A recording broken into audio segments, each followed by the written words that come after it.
Now, you're one of those academic physicians who, though you treat patients, you work in a university setting, but you like Obamacare. And well, actually, I'm a real blood and guts ER doctor, and I happen to be on the faculty at the School of Public Health. So I've done my share of day shifts, night shifts, weekends, and holidays in a level 2 trauma center, Mike, so I know what healthcare is about. Hopefully, I don't need a medical emergency today, but tell me what you like about the plan. What should I like about the plan? Well, first of all, let me go back to some things you started with at the beginning that I did like. Obesity and lifestyle, and you gave the solutions. Right. You talked about end-of-life care, and one of the answers to that is every American ought to complete an advance directive as responsibly as we have driver's licenses and social security numbers. So there's a way of getting care according to your wishes.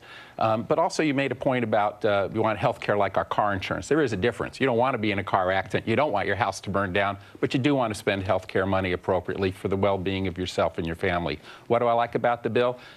Children up to age 26 can be on their parents' plans. That adds a group of uninsured people who are not going to spend a lot of health care into the insurance pool. I like that insurance companies are going to be required to spend a certain amount of their premium dollars on health care, not just go for, excessive corporate profits and, humongous executive bonuses. So there were a lot of things in there. I like that the prevention part's important. You're not going to be a deductible or copay for some of the important preventive tests like mammograms and colonoscopies. So there are things in there that are quite solid.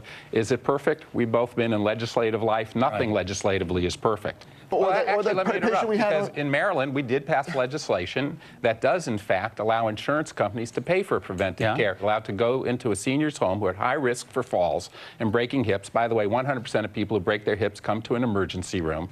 And it's usually, stereotypically, an older lady living alone. You can safety-proof their home for $500. No skid surfaces in the bathroom, handrail, tack down that loose carpet, change all the light bulbs, smoke alarms, and you save $20,000 and a lot of human suffering. Yeah, the other thing is, look, we're paying for all this health care costs right now. The life expectancy in the United States is just below Bosnia, just above Albania and just below Bosnia. We agree we're spending tons of money, and there are amazing devices, as was brought on earlier, technology. At the same time, we've got 40 million uninsured people, a lot of people minimally insured, and a lot of families one serious illness away from bankruptcy. So we have some of the best and some of the worst at the same time. The question is, how do we all make it work? And I think a full and robust debate on that is good. But we're spending the money. In the emergency room, we don't turn anybody away. So they get seen sooner or later. It's morally right. It's not necessarily financially the best way to take care of things. It's the government option that medicine doctors would prescribe.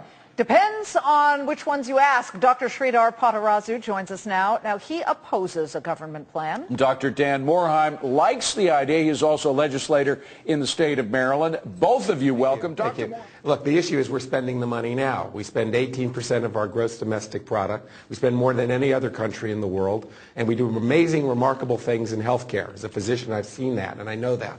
And at the same time, we have very poor overall national health care statistics, a huge portion of the population underinsured, businesses stressed by their premiums and dropping coverage for their employees, and a lot of individuals staying in jobs instead of going out and creating new business because they don't want to give up their health benefits. Many of us have known for a long time that our current system is unsustainable. It's unsustainable clinically, it's unsustainable financially.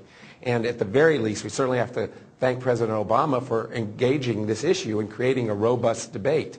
Now, we're spending a lot of money on health care. We're not getting all the results. And so now is the time to really figure out how to do this better, because it's simply not working. So I hope everybody, tones down the inflammatory rhetoric and let's stick to the issues to try to figure out what's the best way to address health care in the United States.